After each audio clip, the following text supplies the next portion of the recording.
Thank you, Madam Speaker. This ghost gun bill is very scary to me. I'm going to be perfectly frank about that, but once again, what we're doing here, the Maryland General Assembly is going to be criminalizing an inanimate object instead of behavior.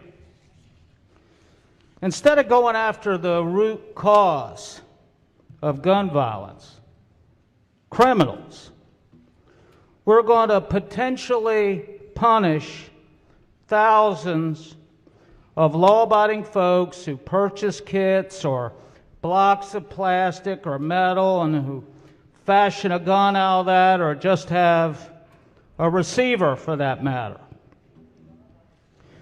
Here's a rhetorical question. Wouldn't it make more sense to punish criminals? Here's a novel idea. How about we felonize thefts of guns? And we heard the other day in debate on second reader on this that there were about 16,000 guns that were stolen in 2016 and 2017. And I would submit to you that folks aren't stealing these so that they can go collect for UNICEF.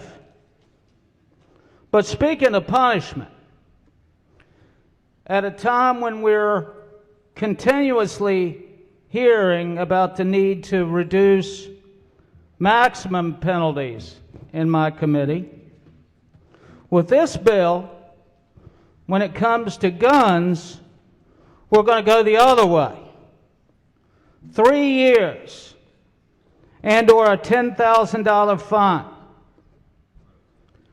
What type of mental gymnastics do you have to go through to reduce maximum penalties for a host of crimes except gun ownership?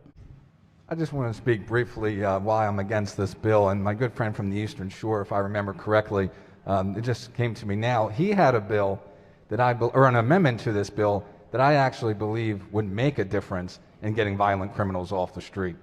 He had a bill that basically put more resources towards convicting criminals in Baltimore City.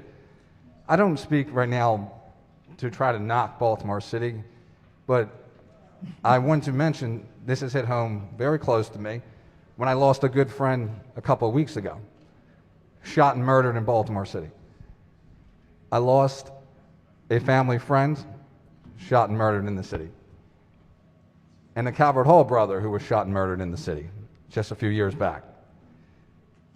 I think this bill, as was already mentioned, will do more to harm law-abiding citizens when we had an amendment to a bill, and I believe it was introduced in the past, that would do more to help. And this is to help all of Maryland, this amendment that was not accepted the other day for whatever reason. If this bill did more, I would be happy to support it. I think it does very little. I think if anything, it jeopardizes law-abiding citizens who have been doing this for many, many years, as the minority whip said, and for those reasons, I can't support this. Thank you, Madam Speaker. Thank you, Madam Speaker. I actually hadn't planned on speaking on this bill because I think we spoke enough during the on second reader, but I also want to add to what's already been mentioned here on the floor, and I think it's a shame that we do things for purely political reasons, and we forget to focus on the real problem and the real issue. This bill still has a lot of problems, and we had the opportunity to send it back to committee. They can come back and we can really focus on the real problem. Unfortunately, it was rejected, and I think we missed an opportunity to focus on the real problem while we can pass a good product that really makes a difference for the safety and security of our citizens. And for that reason, I cannot vote for a bill that does absolutely nothing to make our citizens safer and it doesn't go after our criminals.